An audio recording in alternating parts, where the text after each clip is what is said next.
Hello friends, welcome back ஸ்பெயினிஷான நண்பர்களே. இன்றைக்கி இந்த வீடியோவில் ஒரு முக்கியமான ஆன்மீக பரிகாரத்தை தான் இப்போ இந்த வீடியோவில் அதிரடியாக பார்க்க போகிறோம். அதிரடியாக பார்க்குறதுக்கு முன்னாடி என்ன ஆன்மீக பரிகாரம் பார்க்க போகிறோம் அப்படிங்கிறத இன்ட்ரோவில் ஷேர் பண்ணுறேன். என்ன ஆன்மீக பரிகாரம் அப்படிங்கிறத இன்ட்ரோவில் தெரிஞ்சுக்குங்க. நாளை நாள் தேதி பார்த்திங்கன்னு வச்சுக்கோங்களேன், கரெக்டாக ஆகஸ்டுடைய 23ஆம் நாள், தமிழ் மாதம் ஆவணியுடைய 6ஆம் நாள், கிழமை அதே போல் நாளை நாள் பார்த்திங்கன்னு வச்சுக்கோங்களேன் ஞாயிற்றுக்கிழமை. ஸோ நாளை நாள் வரக்கூடிய ஞாயிற்றுக்கிழமை எல்லோரும் ஃப்ரீ நாள்னு நினச்சிட்ருப்போம். ஆனால் நாளை ஞாயிற்றுக்கிழமை தான் நமக்கு ரொம்ப முக்கியமான வேலை இருக்கக்கூடிய நாள். அப்படி என்ன முக்கியமான வேலை இருக்கக்கூடிய நாளுன்னு கேட்குறீங்களா? நாளை நாள் ஏகாதேசியானது வருது. நாளை நாள் வரக்கூடிய ஏகாதேசி ஆவணி மாதத்தில் வரக்கூடிய வளர்பிறை ஏகாதேசி. இந்த வளர்பிறை ஏகாதேசியில் கடன் சுமையை குறைய சில முக்கிய விஷயங்கள் செய்யணும். ஏன்னா ஆவணியில் வரக்கூடிய முதல் ஏகாதேசியில் இதை செய்தால் போதும், நிச்சயமாக உங்களுடைய கடன் சுமை குறைய ஆரம்பிக்கும். கடன் இருந்தாவே வாழ்க்கையில் அவ்வளவு சீக்கிரம் எளிதாக நிம்மதியாக இருக்க முடியாது. கடன் இருந்தாவே பார்த்திங்கன்னு வச்சுக்கோங்களேன் தூக்கமும் வராது.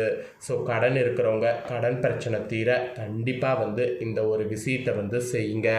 கண்டிப்பாக இதை நீங்கள் செய்கிறதுனால கடன் பிரச்சனை குறையும். ஸோ இது ஒரு எளிய பரிகாரம். அதுவும் இதை செய்கிறது ரொம்ப சிம்பிள். இதை செய்துட்டிங்கன்னா கண்டிப்பாக உங்கள் தலையெழுத்து மாறும். சரி, என்ன பண்ணும் அப்படிங்கிறத இப்போ நான் உங்களுக்கு இந்த வீடியோவில் ஷேர் பண்ணுறேன். தெளிவாக இந்த வீடியோவில் உங்களுக்கான பலனை தெரிஞ்சுக்குங்க. இதற்கேற்ப நடந்து பலன் பெறுங்க. அதிர்ஷ்டமோ ஆபத்தோ கண்டிப்பாக பார்த்திங்கன்னு வச்சுக்கோங்களேன், இந்த பரிகாரத்தை தெரிஞ்சு நம்பிக்கையோடு பண்ணும்போது அந்த அதிர்ஷ்டம் ஆபத்தை தாண்டி கடன் சுமை கண்டிப்பாக குறைய ஆரம்பிக்கும். சரி, நாளைய ஆவணியில் வரக்கூடிய இந்த முதல் ஏகாதேசியில் எதை செய்யணும் அப்படிங்கிறத பார்க்கலாம். ஸோ வீடியோவை ஃபுல்லாக பாருங்கள். கண்டிப்பாக உங்களுக்கு நிறைய யூஸ்ஃபுல்லான விஷயங்கள் இருக்குது. ஒவ்வொரு மாதமும் வரக்கூடிய ஏகாதேசி திதிக்கு தனித்துவமான ஆன்மீக முக்கியத்துவம் உண்டு. அவற்றில் ஆவணி மாதத்தில் வரக்கூடிய ஏகாதேசி, அதுவும் ஃபஸ்ட்டு வரக்கூடிய வளர்பிறை தேய்பிறை எந்த ஏகாதேசியாக இருந்தாலும் மிகவும் சிறப்பானதாக கருதப்படுகிறது. இப்போ ஆவணியில் நாளை நாள் வளர்பிறையில் ஏகாதேசியானது வருகிறது. ஆக்சுவலி நம்மளுடைய இந்து சமயத்தில் ஒவ்வொரு ஏகாதேசி திதிக்கும் தனிப்பட்ட முக்கியத்துவமானது அளிக்கப்படுகிறது. ஆண்டுக்கு 24 ஏகாதேசிகள் வரக்கூடிய நிலையில் ஆவணி மாதத்தில் வரக்கூடிய முதல் ஏகாதேசி மிகவும் புனிதமானதாக கருதப்படுகிறது. மத நம்பிக்கையின்படி இந்த நாளிலிருந்து மகாவிஷ்ணு யாக நித்திரைக்கு செல்வதாகவோ அடுத்த 4 மாதங்கள் சதுர்மாத காலம் தொடங்குவதாகவோ கூறப்படுகிறது. இந்த காலத்தில் அதனால் விஷ்ணுவை பக்தியோடு வழிபடுவதால் சிறப்பு பலன்கள் கிடைக்கும் என்பது நம்பிக்கையாகவே சாஸ்திரத்தில் சொல்லப்படுது. அதனால தான் இந்த நாளை மிஸ் பண்ணக்கூடாதுங்கிறத இவ்வளோ தூரம் உங்களுக்கு ஷேர் பண்ணுறேன். 2026ஆவது ஆண்டு முதல் ஏகாதேசி கரெக்டாக ஆகஸ்டுடைய 23ஆம் தேதி ஞாயிற்றுக்கிழமை என்று நாளை நாள் வருகிறது.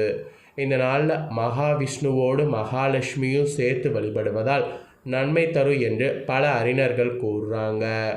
வாழ்க்கையில் உள்ள பல்வேறு தடைகள் நீங்கவோ குடும்பத்தில் அமைதி வளமும் அதிகரிக்கவோ இந்த வழிபாடு உதவும் என்பது நம்பிக்கையாக சொல்லப்படுது. அதனால் மத நம்பிக்கைக்கேற்ப கண்டிப்பாக வழிபாடு செய்யுங்க, நல்லதே நடக்கும்.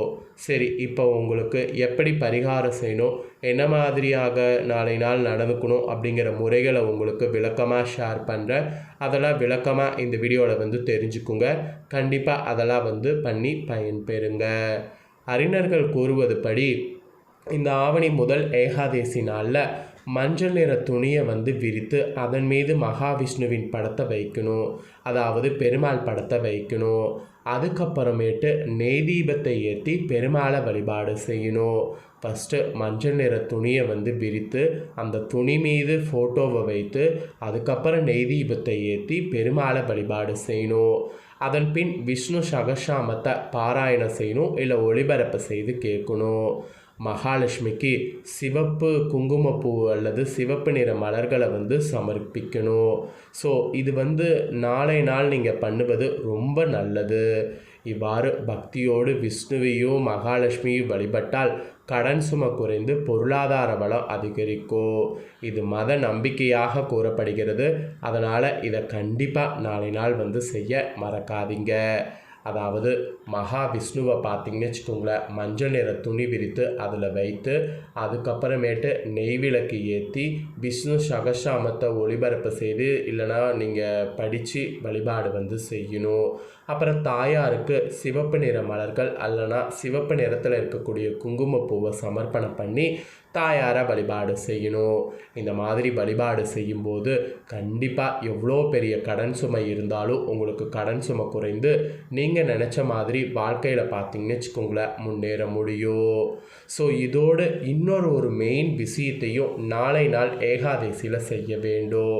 அது என்ன அப்படிங்கிறத சொல்கிறேன், அதையும் இந்த வீடியோவில் தெரிஞ்சுக்குங்க. துளசி செடி உங்கள் வீட்டில் இருந்ததுன்னா அதை வைத்து தான் இந்த பரிகாரம் செய்யணும். ஏன்னா துளசி செடி மகாவிஷ்ணுவுக்கு மிகவும் பிரியமானதாக கருதப்படுகிறது. அதனால் இந்த செடியில் ஒரு பரிகாரத்தை செய்ய வேண்டும். நாளைய ஏகாதசி நாளில் துளசி மாதாவை வழிபட்டு துளசிக்கு நீர் ஊற்றி துளசிக்கு பக்கத்தில் தீபம் ஏற்றுவது சிறப்பானதாக சொல்லப்படுது. நாளை வழிபாடுகள் இதை கண்டிப்பாக நீங்கள் பண்ணும்போது உங்களுக்கு நல்ல ஒரு அதிர்ஷ்டமானது ஏற்படும். ஸோ இப்போ நான் சொன்ன இந்த மாதிரியான வழிபாடுகள் அனைத்தும் நாளை நாள் செய்யும்போது நம்பிக்கையுடைய அடிப்படையில் செய்யணும். அப்படி நீங்கள் செய்தீங்கன்னா மட்டும்தான் நீங்கள் செய்யக்கூடிய காரியம் உங்களுக்கு பலிக்கும். அதனால் நம்பிக்கையோடு செய்து நம்பிக்கையோட பலன் பெறுங்க. ஸோ நாளை நாள் பார்த்தீங்கன்னு வச்சுக்கோங்களேன், இந்த ஏகாதசியில் இந்த மாதிரியான பரிகாரங்கள் செய்ய வேண்டும். அதே போல் சில பேர் ஏகாதசி விரதத்தை இன்னிலிருந்தே கூட ஸ்டார்ட் பண்ணுவீங்க. ஏகாதசி 3 நாள் விரதம். ஸோ விரதம் இருக்கிறவங்களும் நாளை நாள் இதை ஃபாலோ பண்ணுங்கள், ஒன்றும் தவறு கிடையாது.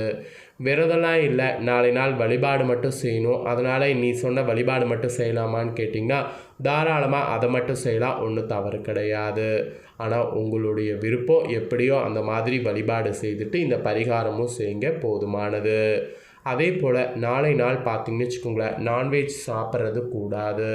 ஸோ இந்த பரிகாரம் செய்துட்டு நான்வெஜ் சாப்பிட்றேன் அப்படின்னு சொல்லி நீங்கள் சாப்பிட்டிங்கன்னா பரிகாரம் செய்த பலனும் கிடைக்காது.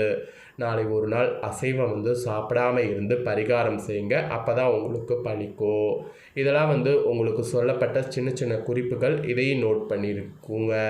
இது நீங்கள் பண்ணி நாளை நாள் பரிகாரம் பண்ணிங்கன்னா நம்பிக்கையோடு பண்ணிங்கன்னா கண்டிப்பாக பலிக்கும். ஸோ இதெல்லாம் தாங்க உங்களுக்கு குறிப்பிடப்பட்ட பரிகாரம்.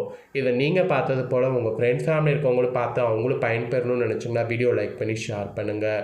வீடியோவை உங்கள் ஃப்ரெண்ட்ஸ் ஃபேமிலி இருக்கவங்களும் பார்த்து பலன் பெறட்டும். இதே போல் புதிய தகவல்களை தெரிந்து கொள்ள மறக்காமல் நம்ம சேனலை சப்ஸ்கிரைப் பண்ணுங்கள், கூட பெல் பண்ண ப்ரெஸ் பண்ணுங்கள். அதை நீங்கள் பண்ணிட்டீங்கன்னா இனி நான் போகிற மற்ற அப்டேட்டான எல்லா வீடியோஸும் உடனுக்குடனே தெரிந்து கொள்ளலாம். ஸோ மறக்காமல் பண்ணுங்கள். நெக்ஸ்ட்டு இதே போல் சுவாரஸ்யமாக வேறொரு புதிய வீடியோவில் உங்களை சந்திக்கிறேன். சப்ஸ்கிரைப் பண்ணி சப்போர்ட் பண்ணுங்கள். நன்றி, வணக்கம்.